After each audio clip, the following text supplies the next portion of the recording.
You find it easy? Connected?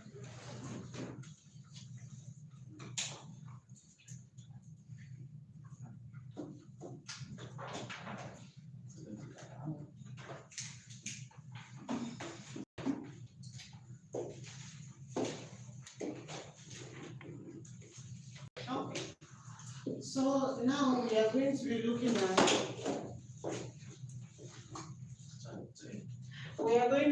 at culture shock.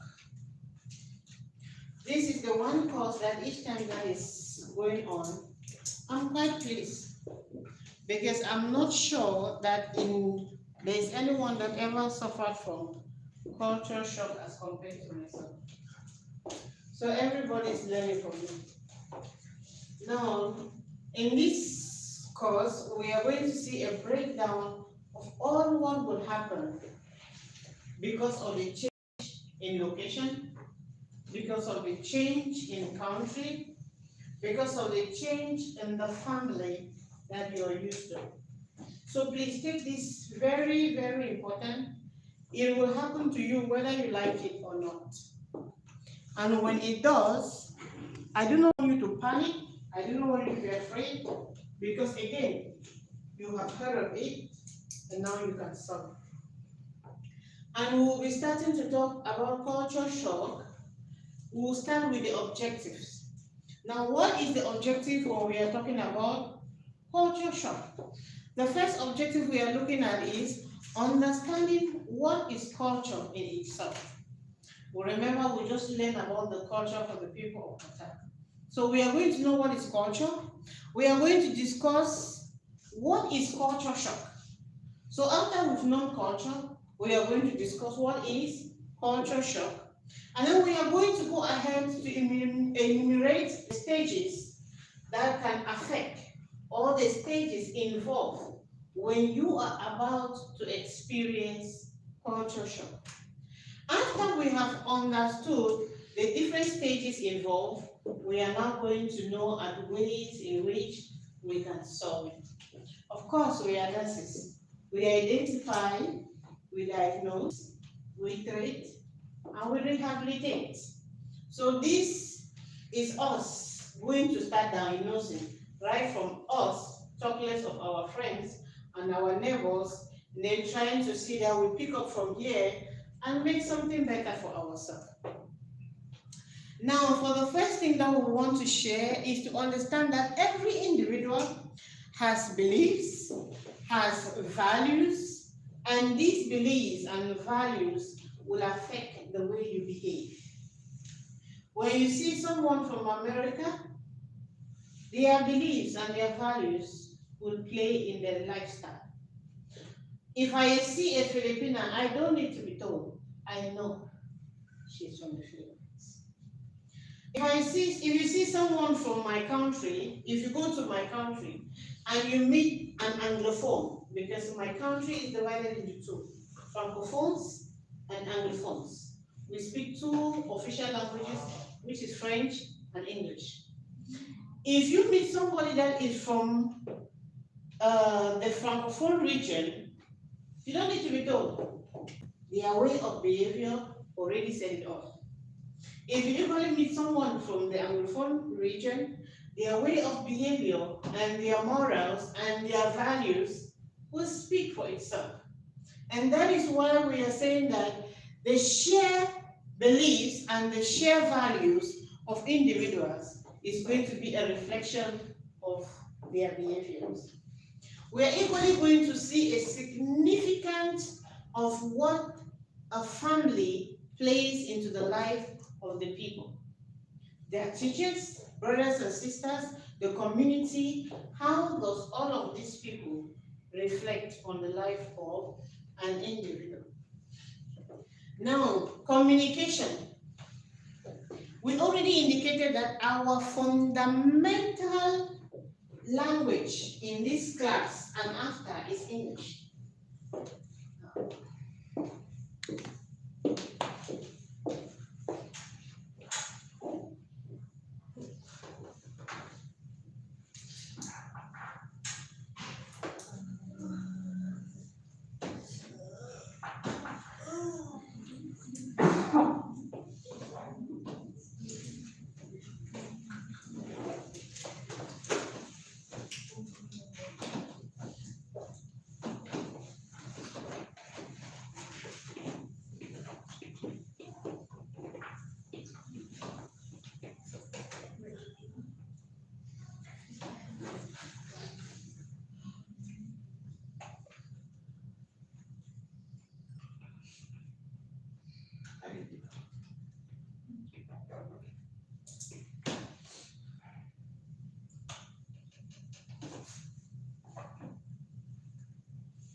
Sorry for the interruption.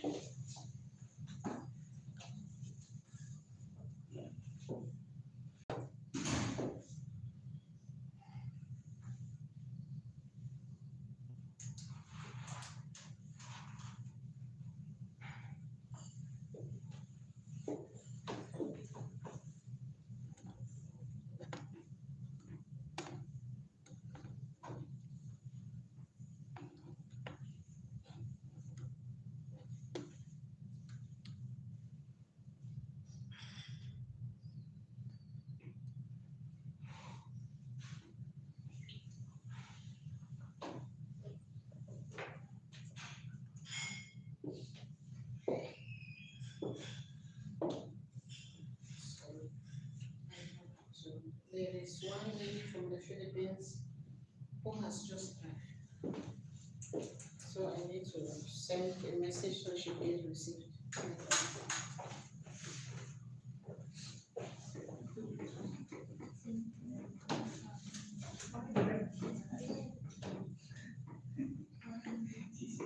Hello, Jisha. Good afternoon. How are you? Please, there will be a lady arriving now from the Philippines. Can you take her to her room? She'll be room number 4. Oh, please take her to the room and then show her around. Thank you.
Okay.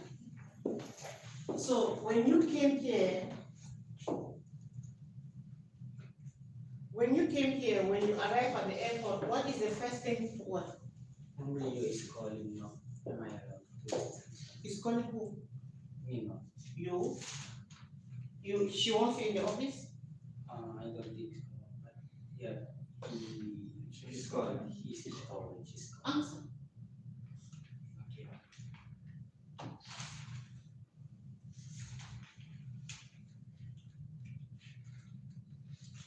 So when the first thing that you arrive in a country, you want to notice, you realize the language.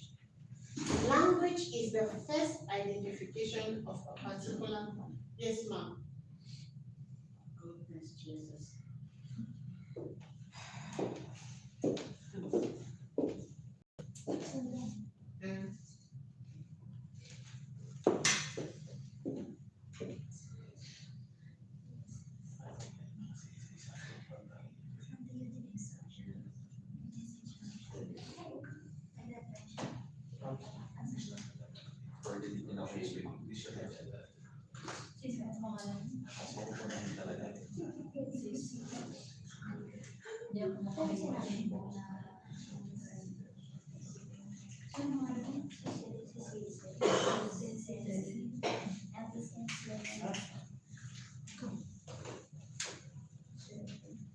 And who again do you want? Okay. So the first thing that you notice when you get to a country is the language. If you go to France, as you enter the airport, you hear bonjour. You come to my country, as you enter the airport, you hear bonjour. So already you know that they are French speaking. If you get to America, the first thing you're going to hear is their language. You know they're English people. You get to London, you know that they're English people. And as well as when you got here, everybody was talking Salam Alaikum. Everyone was speaking Arabic. Though as much as they want to still keep courtesy of the fact that they are expatriates coming in and going out, they will still speak in their language. Their dressing will indicate the type of people that they are. So the first thing that you're going to know in culture will be the language of the people. In your country, when you're going from one town to the next town, the first thing you're going to know is when you get to a particular village, they will start speaking their dialect, right? Which might be different from yours. Yes. That is the first thing, is the language. The first thing to identify to any people. Now we have the easily noticeable culture aspect of a particular set of people, and what you will know after you have lived with them for a period of time. And the first thing that you're going to easily identify in a people is their language. The language they speak will be the first thing for you to know that these are the people of this country, these are the people of this country, these are the people of this country. When you go next, you will see their clothing and their food. If you land at the airport and you're hungry and you want to eat, of course, in your country, I certainly know that this is what I'm going to eat.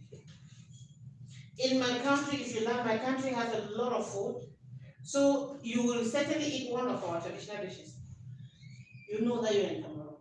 If you get here, you are equally going to see that they have a food type that is part and parcel of them. What is your traditional food?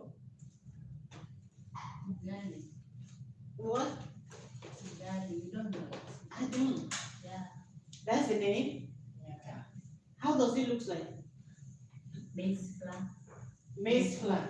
Yeah, they put in it. Okay. So this is the different culture that these are the different aspects you're easily going to identify in a person's culture. Now when you go further, when you go deeper, right? This is after you have lived with those people for a while. This is after you've been with them for a while. It's the same as having a friend. The first thing you know is the way she speaks, the way she dresses, the way she eats, or what she eats. And until you both have been friends for a long time, you will now understand her values, the things she likes, the things she does not like, the things she appreciates when you say, the things she does not want you to say at all. These now add value to that person. And that is why they said it is easy to identify a friend. But is it easy to keep a friend? No. Because you will now start realizing that the friend has aspects of them that does not align with you.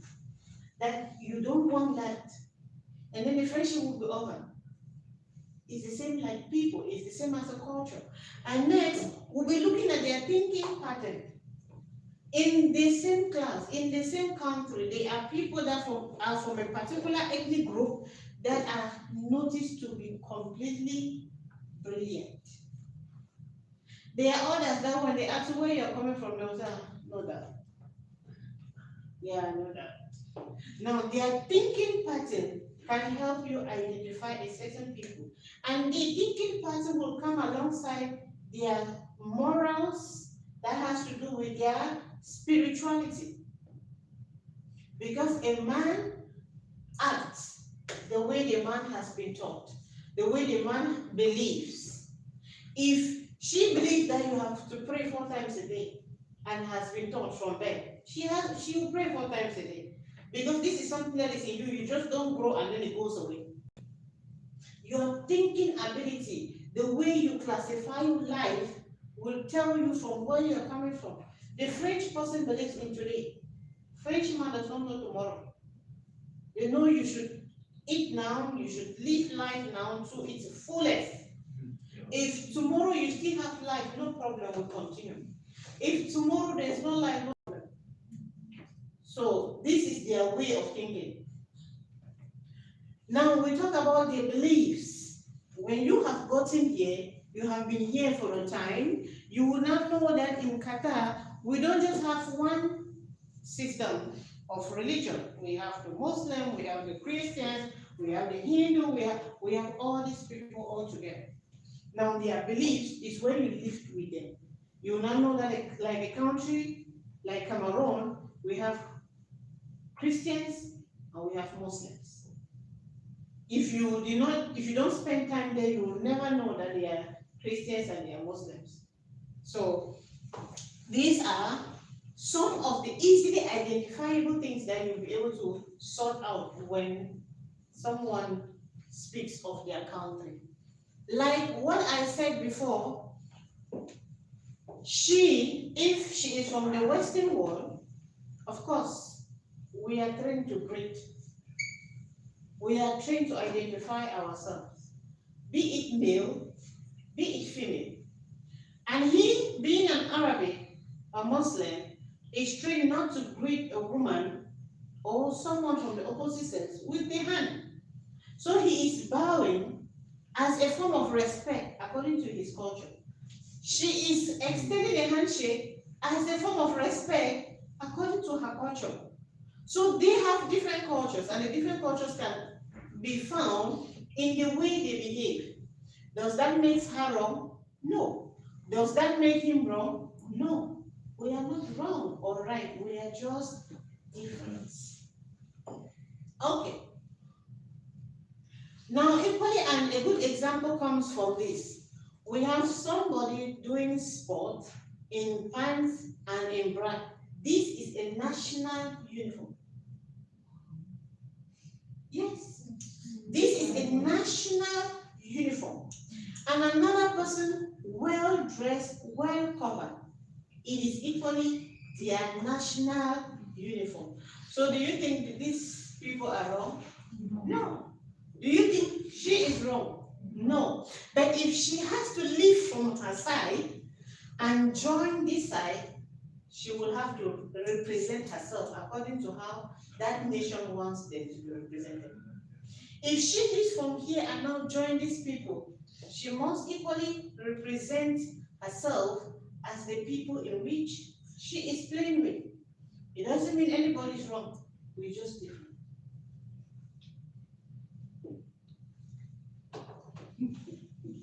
Okay, so now we go now to the next, which we are looking at, the cultural aspect of it. And the cultural aspect of it now comes, or the cultural shock. You see, when you have this dream of traveling, and you want to succeed, and you want to make it, the only thing you think about is when the traveling day will come. The impatience, the preparation, the prayers, everything you put together is making sure that that day comes. You are happy, you are ready for the world. Whether it's a fight, whether it's survival, whether it's enjoyment, you want to go and live it. But then comes the day, it finally arrived.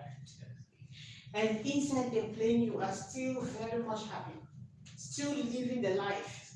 See, this is your future that has finally come to pass. You see yourself in Qatar, you see yourself making it. When you look at your mother, your wife, or your children you left behind, you're like, I will make you guys proud. You all said that when you were living, right? You promised everything. But to see who is coming to shock you,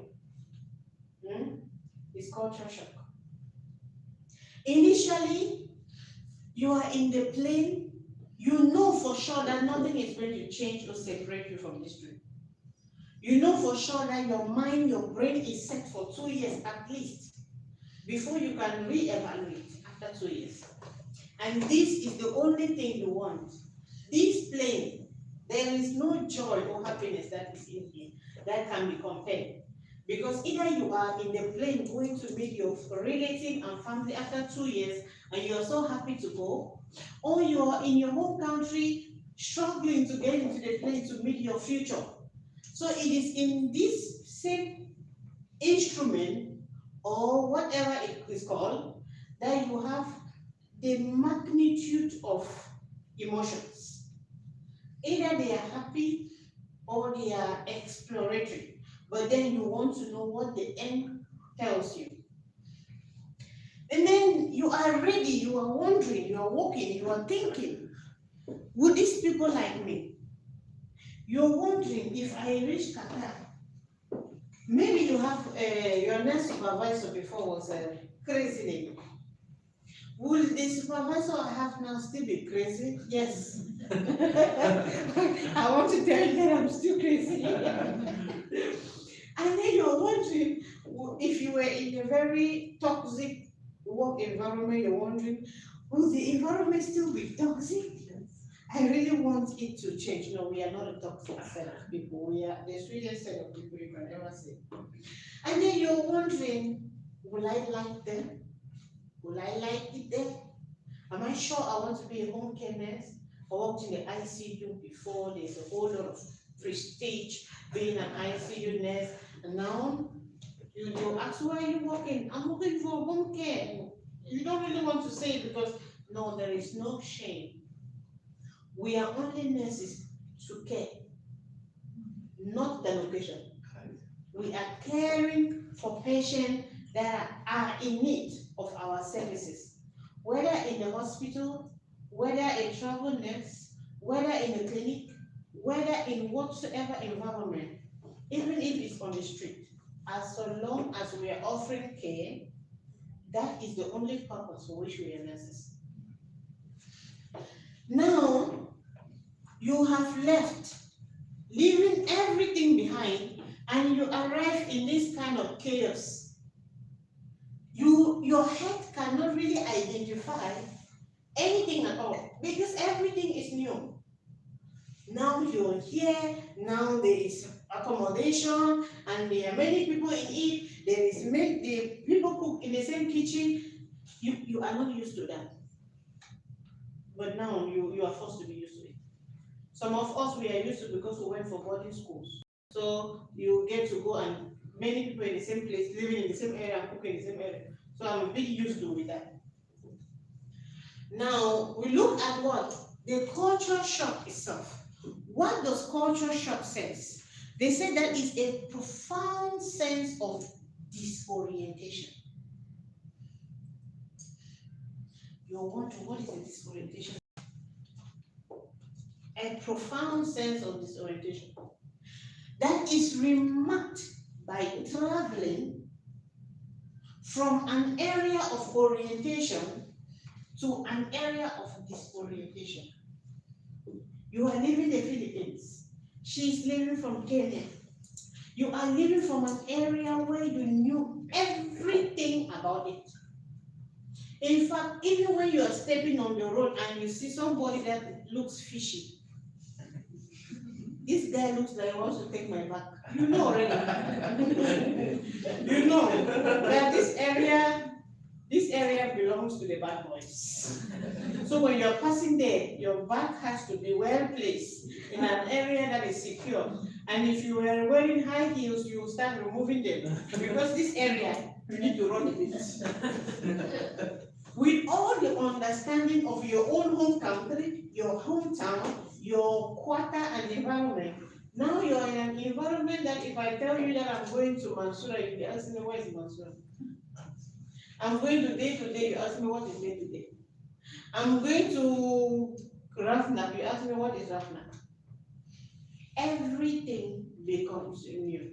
You are completely disoriented. You don't know anything.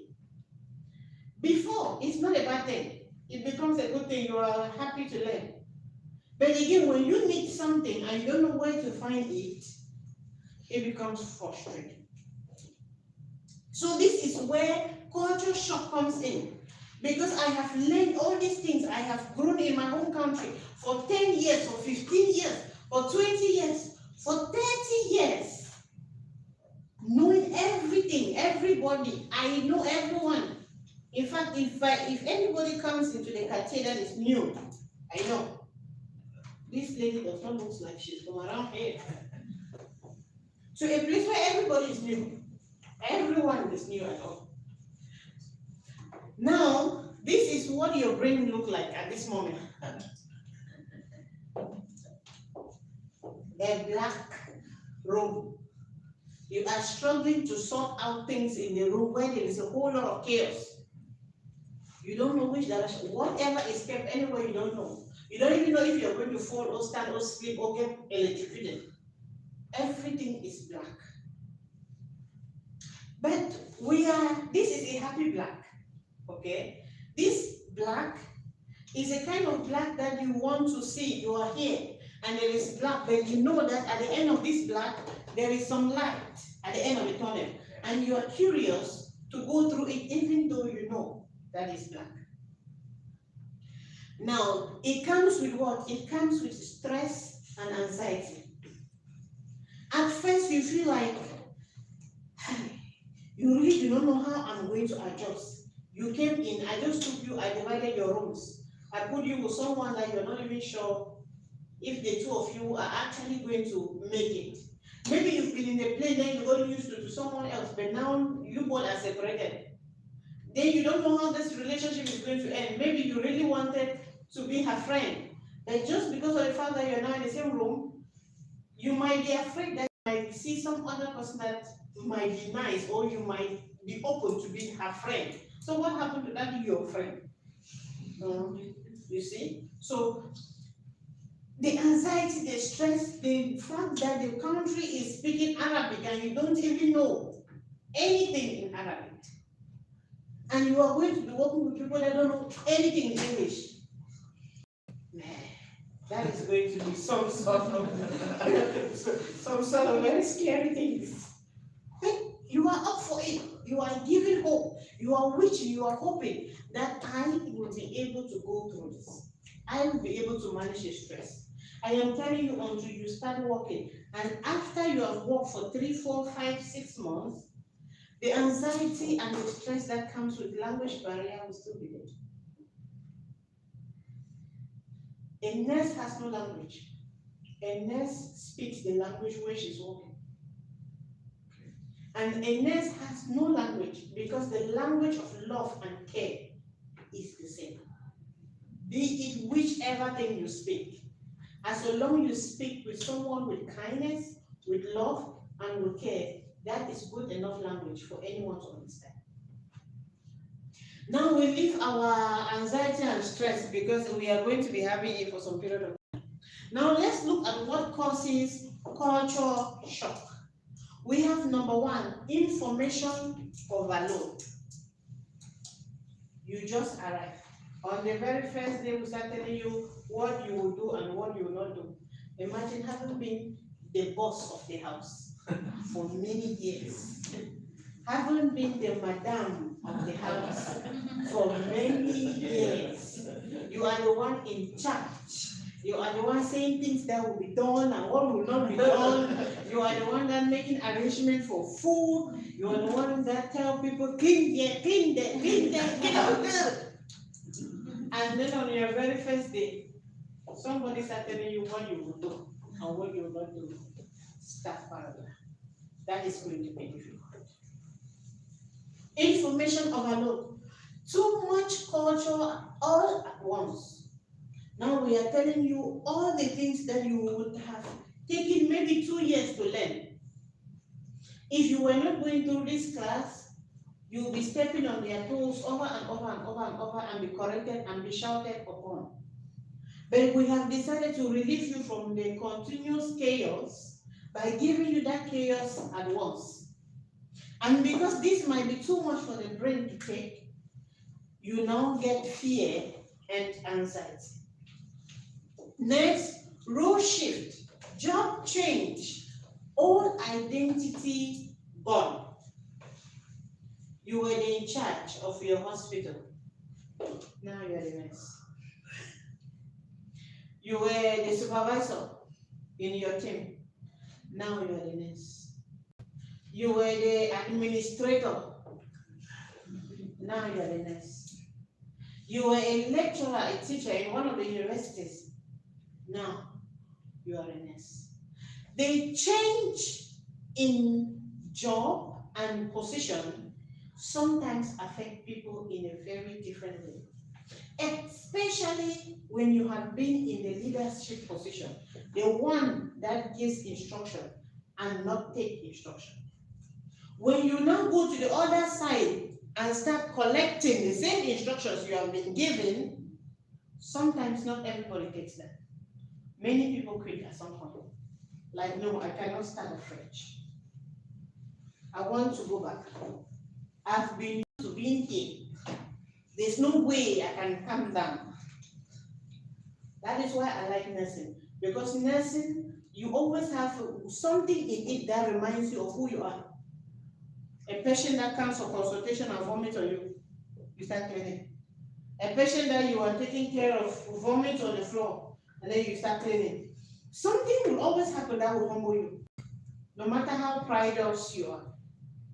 And then you realize that you are just a human being that was called to serve. You being insulted, being slapped, a whole you that can fight now has no function.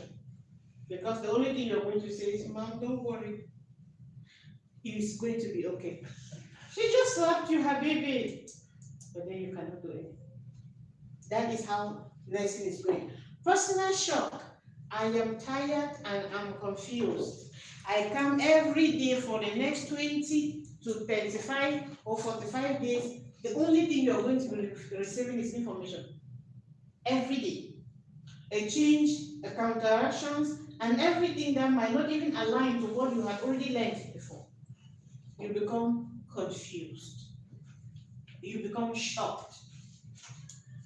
All these things combined together, you being a hospital nurse, now a home care nurse, without even knowing who you're going to work with, still going to be struggling to understand if the family will accept you or not, still struggling to understand if you will know how to communicate with your patient, praying that the patient that you work with will understand a little bit of English, which it might be just one in all of you. Because you're going to be working with probably all young, new, but people that are really in it. Many of those people are open. Do you understand? Okay. Now, signs and symptoms. For everything that looks like a disease condition, that looks like a malformation, that looks like a disorder, comes with its symptoms. And the first signs and symptoms we hear about, we are talking about anxiety. Yes, Do you need break? no, we just had break. That's traumatizing. You cannot take me away. The first thing we are looking at is anxiety. I will And just turn off the AC a little bit, then if you feel hot, you can turn it off. okay, agreement. I think everybody's happy on that. The anxiety will come. The anxiety will always be there until you started working, until you get used to with your patient and get used to with the family and be confident enough. You will keep having anxiety. But anxiety can be solved when you have knowledge. And the knowledge will come is when you know that you will have anxiety. I know already. Now, because I already know that at this point in time, I might be afraid, I am aware. And my awareness takes me one step ahead. Unlike to be shocked already. Now I go to the patient's home, everybody came, Salam alaikum, Kefali, they are speaking something and then you are letting it. Your patient does not know good morning in English. How do you think I'm going to start if I do not have any idea this is the shock I'm going to get into it? But because I already know that many of our patients might not understand anything in English, first, my anxiety drops from 10 to 9. And then I decide to learn 2 words in Arabic. The anxiety drops from 9 to 7. Then now I mentally prepare of the fact that they might not like me. I will have to walk my way and gain their trust. I am not expecting that somebody should just see me first day and like me.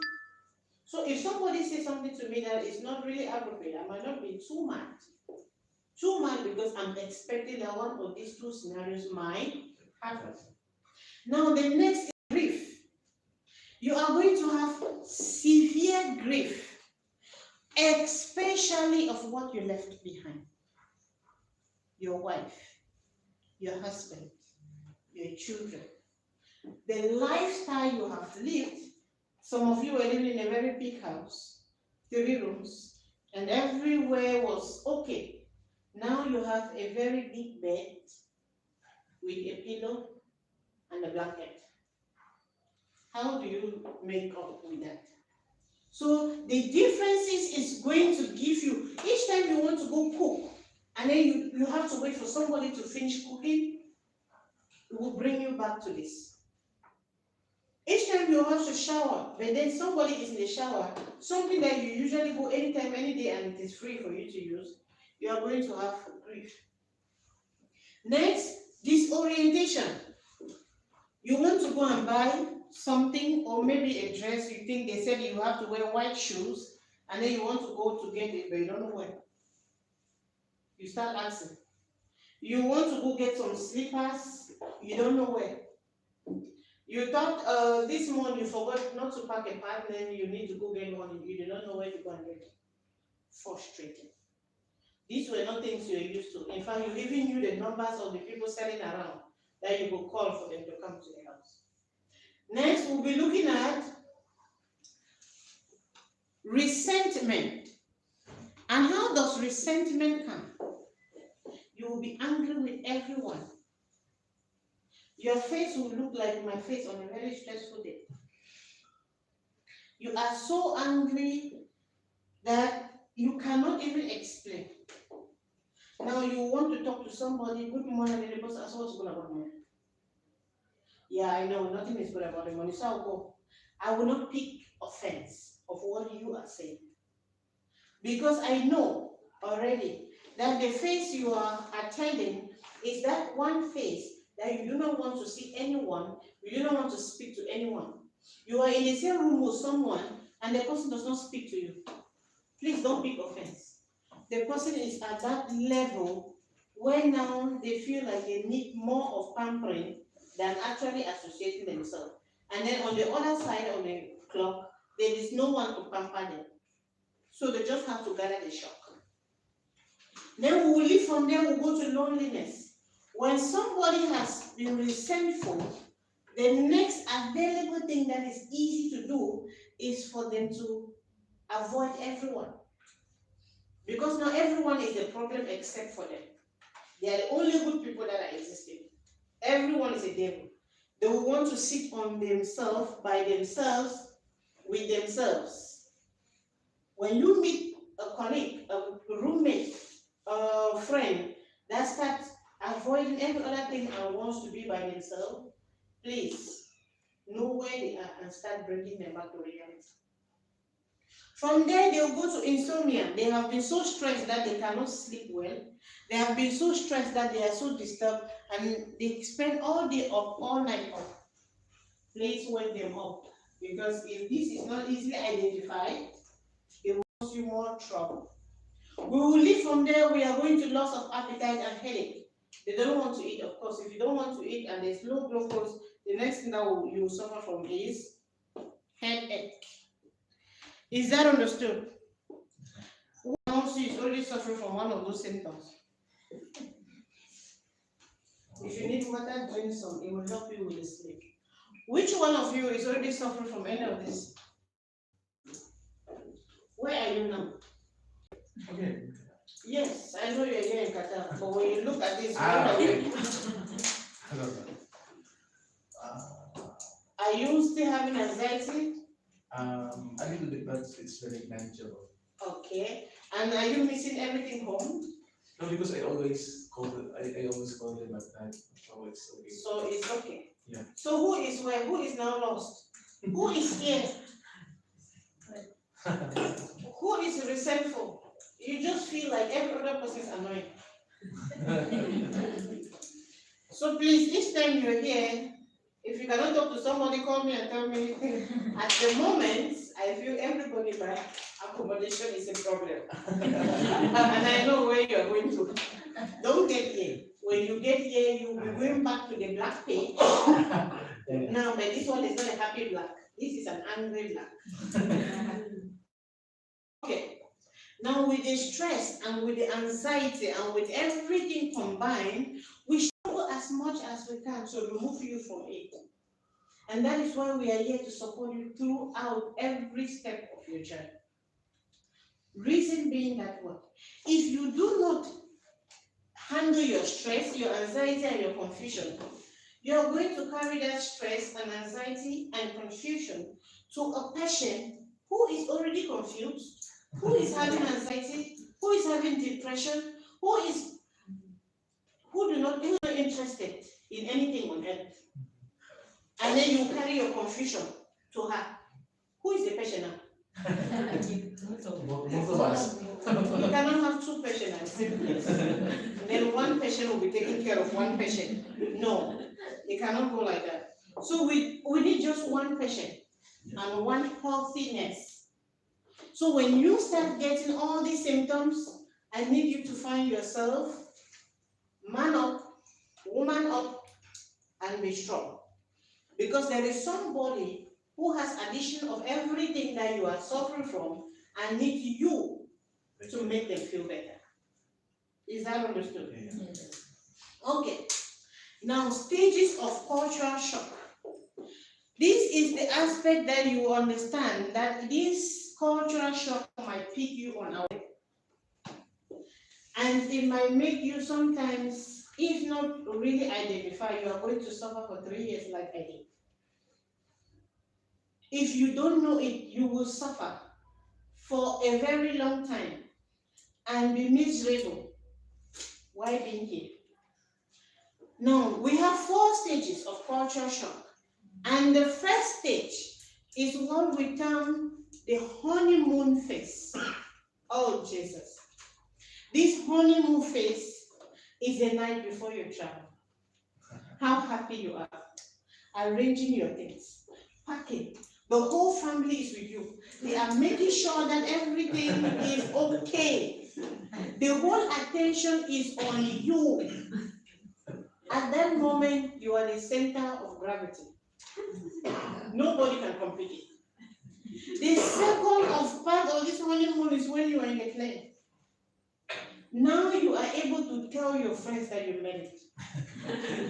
Those that have gone to Canada, to US, and to this, and we're not talking to you, you want them to know the next day that you are somewhere. The happiness here is that happiness of I have made it. I will make it. I can make it. You are ready to. How many pictures do you take at airport? You want to keep records. Let them know that you too, you are not just any type of nurse. You are well educated and well explored. And now you are going to show them that you too, even your village people now, they are giving you some respect. This is this phase. When you land in Qatar, you see how good the airport is. You are like, Jesus, these people have money. You meet the line of the gentlemen that are the immigration officers. It looks like they were born by the same person. All straight, tall, and so handsome. And you are like, oh God, everything in you is okay. This is exactly where I want to be. You come out of the airport, you get into the car, and then the car starts taking you, then you see at the roads. No pothole, nothing. Everything is smooth. The population, the cars, like to you, this is, oh no, I am finally in the city. This is the honeymoon phase. Honeymoon phase, day 1, day 2, day 3, 1 week, nothing is wrong. Everything is just good.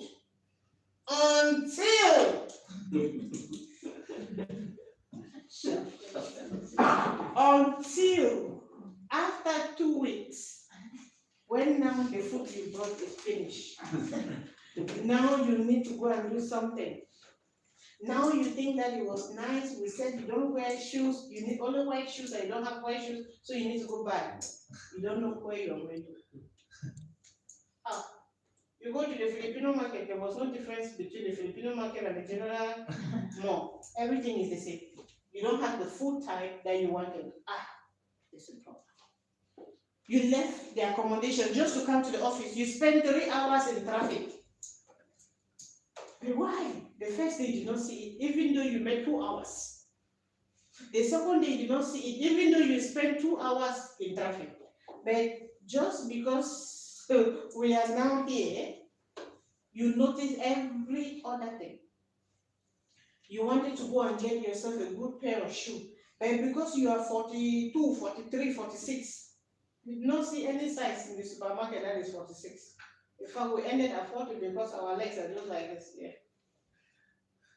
It becomes a problem. Now the accommodation that was so nice, everyone was like, oh, this is above expectations.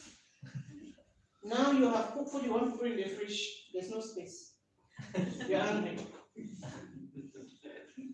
You got on the next morning, you were to go to duty. And when you got up in front of the washroom, there are 6 people ahead of you. Lot of children. Your face will look like this gentleman. You will be so angry. You start criticizing everything. You come to the office, there is coffee, there is bread, there is everything for you to eat. Before it was so nice. In fact, before you had never had this kind of reception. And now, the very coffee is your problem. You now feel like because you are sleeping, it is caused by coffee. Because you cannot sleep in the house, it's caused by coffee. So the same things that you had appreciated, the same things that you were excited about, the same route that to you was the best, now is the problem. You leave from the accommodation and you want to go to a religion complex for prayers, and then you got lost because you cannot identify. The driver keep going left, going right, and because you do not know it, you spend the whole time on the way. You become pissed. This is the church that was just closer to my house. I would have just walked to church. This is me trying to bathe, and people are here. I would have in my bathroom. Who will be entering my bathroom? This is the house that you live in. You have your fridge, you have everything. You cook when you like. Now they tell you there's a timetable for cooking. You are pissed. This is the you become completely, you complain even for breathing. Until we'll get to regression phase. The regression phase is the mastermind of homesick. This is the one that created all the homesick people on earth. At this phase, you start comparing everything that has to do with Qatar with your own country. And you will realize, who told me he likes traffic? The boys. Somebody told me on the first day that they want traffic. You see? So you start comparing everything. Now you have enough traffic to think. Then you will want to say, oh no, this is too much. When you start comparing, you will now find that maybe in some aspect, you will actually have preferred to be in the Philippines. You actually have preferred to be in Kenya. You would prefer to be in India, but not Qatar. In this stage, you start thinking backward and going again. You remember the time if you have tried to travel before and the documents failed and all that, that small depression that comes during that time before you are like, okay, yeah, settled, is what you are going to be feeling now. You are going to be in a dark place. And this dark place is the sad darkness. It's the darkness that no one wants to get in. I spent 3 years in Dubai, India, because I was never given or even educated enough about what culture shock was all about. even in your own country, moving from one town to the next town that has a slightly different culture, you can be in culture shock. Now imagine traveling the world. You will even be in a worst state of culture shock. Because here it's not like you can just pay transportation and go back home. Here you have rules and regulations you will live with until the day that you have to go back home. So how will I live if I'm just here for 1 month and I'm feeling like shit? How do I live here for 2 months? Many people arrive in this stage and never comes out. Yes, we have had nurses that come within 1 week, they created some stories, insist on going home and went back. In this stage, the only thing you will hear is that I want to go back. I want to go back to the Philippines.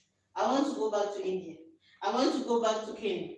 I want to go back to Nigeria. I want to go back to South Africa. I want to go back to Ghana. The only thing you will hear is I want to go back.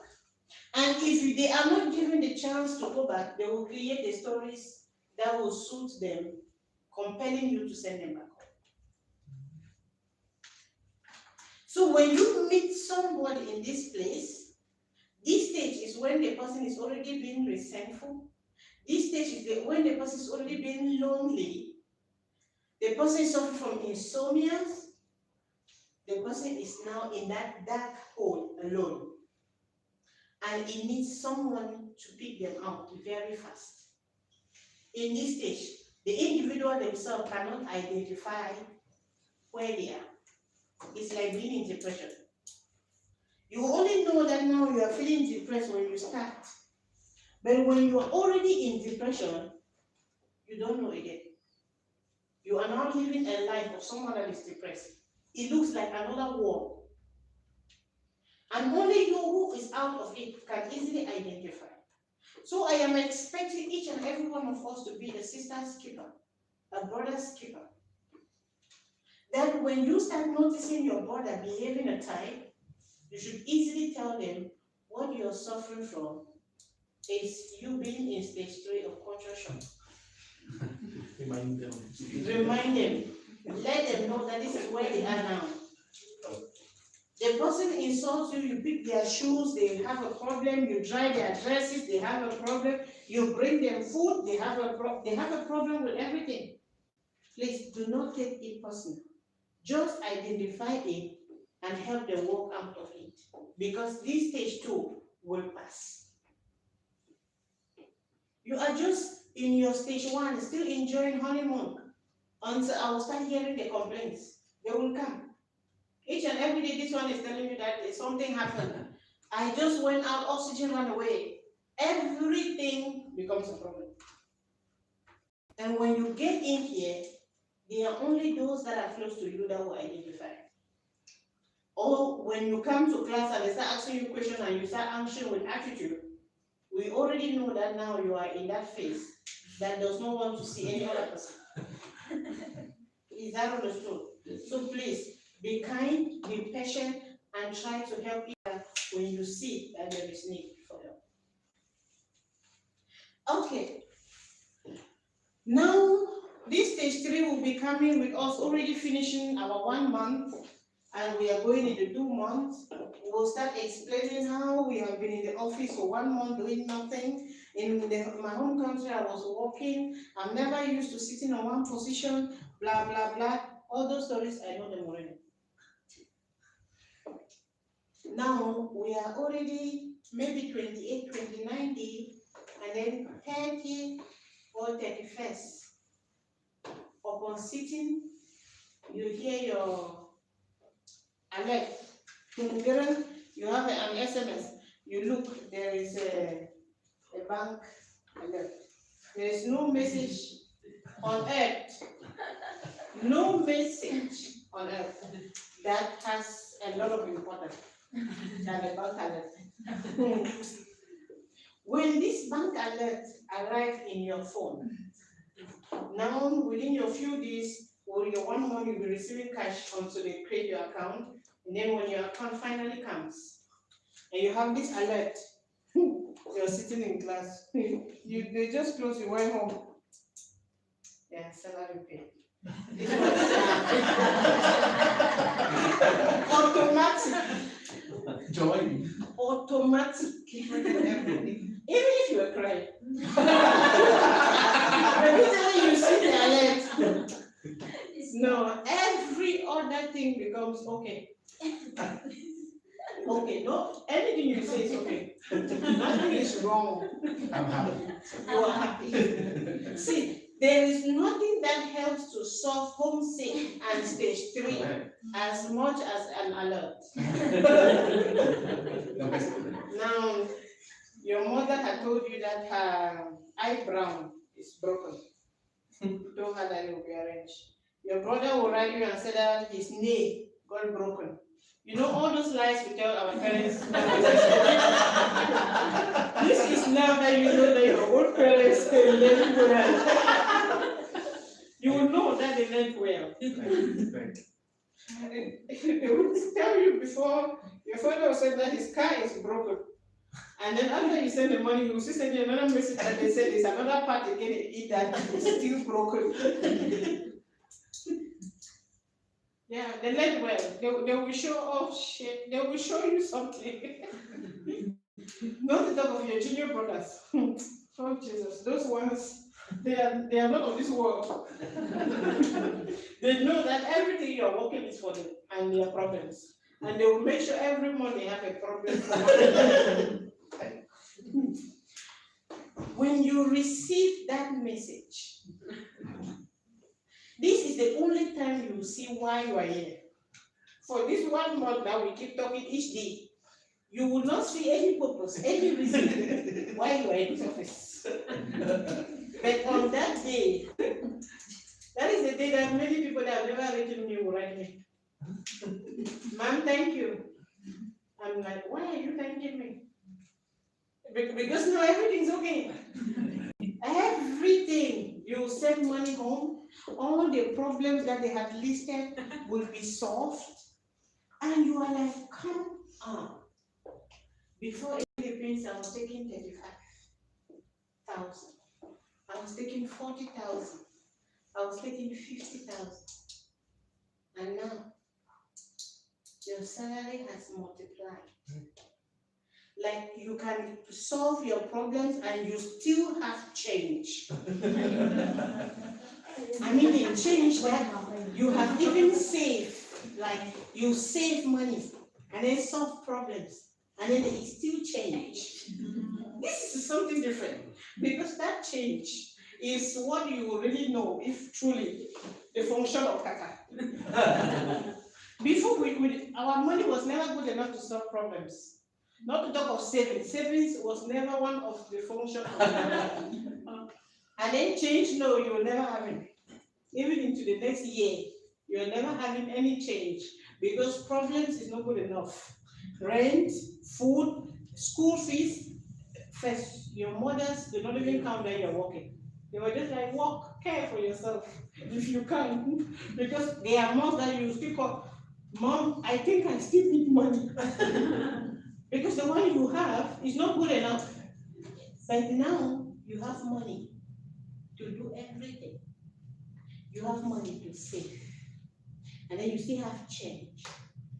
It means you can decide to look at that dress that you have been looking at like this. And then you go and buy it. I have kept note of one dress for more than 2 years. And immediately I got that change. I went and bought that dress. There was nothing as happy as when I put it on the first day. Now you will feel fulfilled. You will see how happy your family will be. You will see how happy your wives will be, or your husband will be. And you will really come to think about the fact that this is not really a bad idea. Even if I don't have the Filipino foods to eat, it's okay. I'm willing to go through for this period. Even I don't have Kenya food to eat, it's okay. I'm willing to just Allow these 2 years eating rice and spaghetti and all that without any problem. Because at the end of each month, you will no more be looking at what you are doing today. You are going to be looking at your alert. I had one of my owners that joined us from the private to this new project, and I asked him, what has kept you in this company for the past 7 years? Yeah. And he told me, ma'am, my bank alert. What are you talking about? He said, no matter what happened, no, I don't care. As long at the end of the month, I see the reason why those things that are happening. Don't mind. So at this moment, it is at this time that it comes to your reality of the reason why you are in Qatar, or the reason why you are here, of the purpose of you struggling to travel. It was to make sure that you solve these problems. And now these problems can easily be solved on a daily basis. You now come to do what? Stage 4, acceptance. You accept your fate. You accept the changes. You now look into the future and you can see yourself building a house within 6 months, within 1 year. Oh no, maybe I had some debt within 2 years. That was something that if you were back home, you will not be dreaming about the house. You will still be struggling to see if you have money to pay the landlord next month. That is the difference. And because of this acceptance, because of you coming to a realization that traveling is not a bad thing at all, you will now go to what? Exploration of diversity. If I will tell you before this time that there is diversity, that we are not wrong or right, we are just different, you'll be like, huh, you're okay. Which one is not wrong or right? She's wrong, I'm wrong. But after acceptance, you don't now see cultural shock.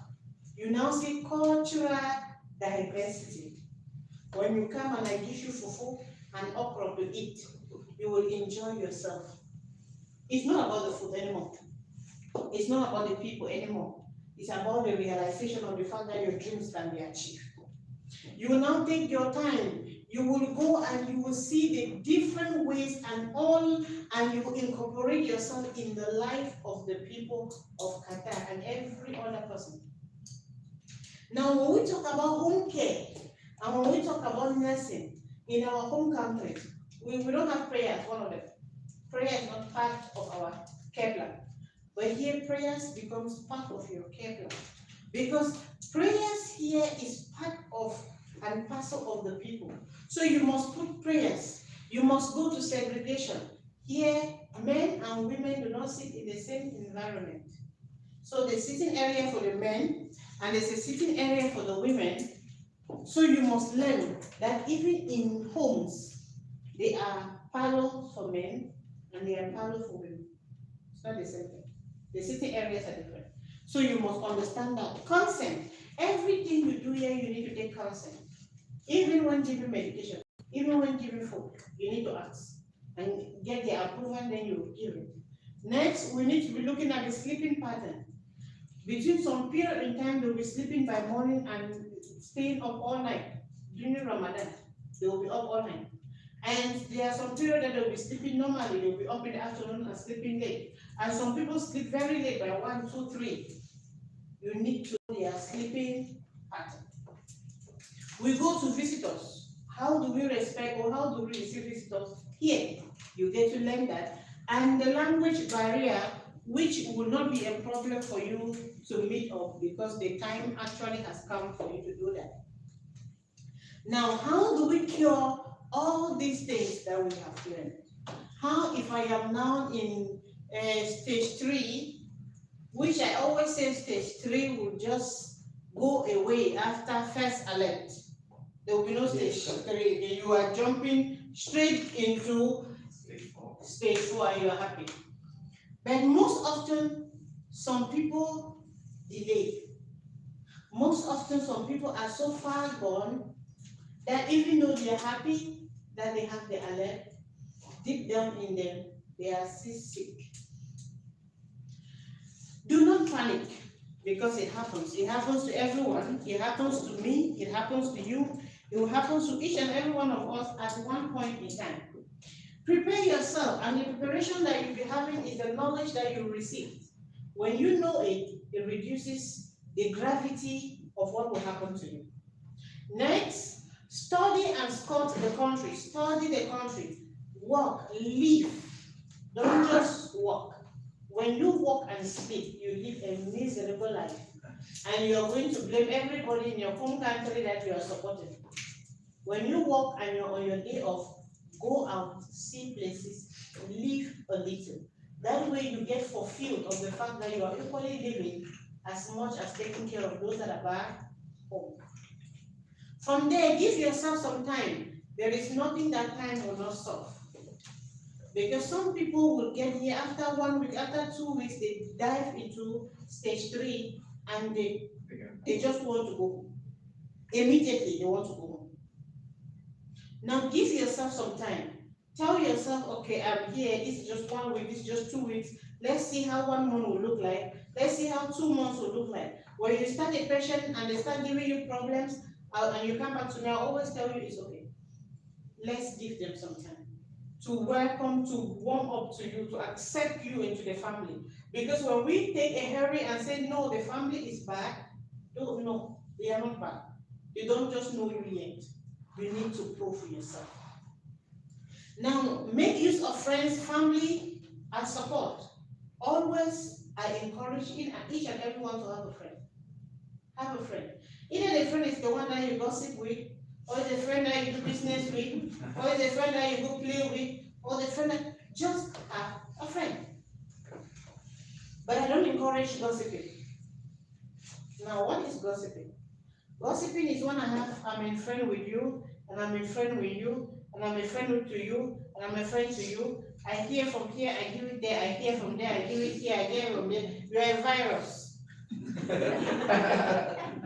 That is who you are. This is not what I'm talking about. If I am a friend to you, and I gossip all my worries to you, and you to me, and we keep whatever we are talking about to ourselves, it's not more gossip. Because whatever we are speaking does not cause you, or any other person any case. It's me having a friend that I can confide in. But if I take things that she tells me in confinement of the fact that she's talking to a friend, and I tell her, and I take it from her and tell this one, and then the next day the whole place there's problems, we are going to take you to the hospital for treatment. You are suffering from something different. That is no more friendship. So pick your friends wisely, pick people you're comfortable with, the people you can talk with, and I should never hear that there is a fight between two friends. There's no way. Don't go get yourself an enemy in the name of a friend. Friends understand each other and they can walk through every problem whatsoever. Is that understood? So make use of a friend, make use of a family. If you don't want to make use of any of these people, come to me and explain whatever is wrong with you, and I'll solve it in the best possible way. And finally, write about it. I'm a good writer. If you cannot speak to someone, and you feel like whatever you're going through, no other person will understand, speak to a diary. Get a diary, keep it, and each time those things that you cannot say, write it in. It is another way of speaking. And just the fact that you have expressed yourself help lessen the burden that you are carrying on your chest. Is that understood? Okay. So you now see this is the map of Africa. Of course, you know why there's a map of Africa instead. Because of the fact that we are moving from one culture to the next culture and getting the ideas, you realize that we are the same here from each and every nationality. There is one person or two people from a particular nationality here. And you are not going to be in the accommodation and you will not talk to me because I'm from Africa. Or I'll not talk to you because you're from the Philippines. Or I now start feeling like because you're from the Philippines, you are better, I'm not better, or no. Do not project your insecurities on anyone. And I do not see any reason why you should be having any insecurities. We are all a family, and you meet other people as you go out to associate yourself with the environment that you're in. You meet people, be kind, get to learn them, and get to know them. And because of the diversity that we are in, what is diversity in itself? Now we decided to abbreviate it, that D stands for difference. That is different individuals that are valuing each other regardless of their skin, regardless of their intellect, regardless of their talent, and number of years, either old or experienced. I don't care. That is what diversity is. I don't care about your differences in skin color, in accent, in language, whatsoever. None of my business. Number two, different, we are individuals. I have value of who you are, and you have value of who I am, and we are coming together to do what? Regardless of our skin and regardless of how brilliant we are, to live together as one people. Is that understood? We look at, can culture change? If I am a Filipino and I'm now in Qatar, do I have to be a Muslim? Of course no. The culture will not change. Who I am as an African, who I am as a Cameroonian will not change because I am now in Qatar. Who you are as a Filipino or as a Kenyan will not change because you are now in Qatar. The what is going to change is the acceptance of the fact that you are a Filipino in Qatar with other nationalities. So you are accepting who you are while equally accepting who others are, without making any difference or without putting a bridge to who you are from them. Is that understood? So you are going to live your culture and eat your food and do everything you like to do, and yet still respecting the fact that I am from Africa and I might not enjoy completely what you enjoy, or you are from the Philippines and I might not enjoy completely what I enjoy. To be successful, now to be successful in culture and to be successful in making sure that you are not suffering from cultural shock is number one, you develop a positive attitude towards culture sensitive issues or topics. Now, I respect the fact that you eat, what is your food again? Food. Pancit. And in my country, it's not even a dish at all. Okay? But as long as it is prepared, when Mom Tina first prepared it for us, I ate it, I enjoyed it, and I've been eating it for every week. And it took me a long time to remember the name. So now if you come to my country, we'll make you fufu, we'll make you achu, we'll make you ekwa. And all these things are different dishes, which might taste good to you, or you might not even want to taste it at all. But this is what I enjoy, and this is what I eat. Okay? But if I have a positive attitude, I don't need to say no. There was once that Jackie brought me her food, and I tasted it. I have tasted the food for the people from India. Now, is it different? Yes. But does it have any problem of tasting something that is different? No. You just eat some. If you like it, you appreciate it. If it's not something you go with it, you still appreciate it for the fact that someone actually enjoys it. Next, awareness of cultural shock. When you are aware, it takes you one step away from falling into one. Next, remembering whatever you give will come back to you. If you feel like you're superior and you treat others badly, you will come and meet another person who feels more superior than you and will treat you badly. So treat everyone fairly and squarely, because whatever you give out will certainly come back to you. Next, realizing that we are not wrong or right, we are just different. The way you cook might not be the way I cook. Even in the same country, the different ethnic groups cook this differently and enjoy the same pancit in another way, does it make them wrong? No, doesn't make them wrong. They are just different. Even in the same household, your mother can do a particular dish and you and your sister prepare it in two different ways. Are they wrong? No. Did they come to their final end, which is the food? Correct. So we eat it. Nothing is wrong with that. So it is not wrong or right. We are just different. Living in another country, we have to be open. You open your eyes, your mind to be able to think correctly. Open-minded and open eyes and open hearts will enable you to embrace a lot of things and will enable you to live a very happy life. I am not just teaching you this so you should have a life. I am teaching you so that you know where you stand and so that you can be able to live a happy life. Don't just walk. Don't just live. Be happy. We are going to be spending our whole time working 12 hours and you have the remaining 12 hours to sleep, to eat, and do that. We don't have much time. And we will be spending our whole life taking care of others. When you have time, care for yourself. When you have time, love yourself. When you have time, be happy for yourself. Because when you are happy, the people you are caring for them, it becomes so easy for them to be happy. But if you are not happy, they might misinterpret you not being happy as you not being willing to care for them. So be happy. Understand who you are. Know when you start having signs and symptoms that indicate that you're falling to depression. Ask for help.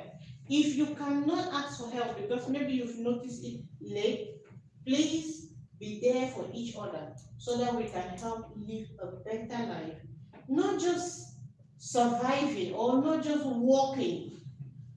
Because most often nurses don't live. We are just miserable. And that is why most often we put it on our patient. If you are happy, what will be out there will just be the joy that is coming from you. If you are not happy, whatever you are bringing out is the sadness that you are bringing forth. But how then do you take care of somebody who is sad with another sad face? Any questions? Now do you understand and know what to do when you start looking at me? I really don't like coming to this office. I don't like these people. Just know that you are in stage 3. Call for help. Call for the ambulance. We will be here to help you. Is that understood? Okay, take your break. Have something to eat.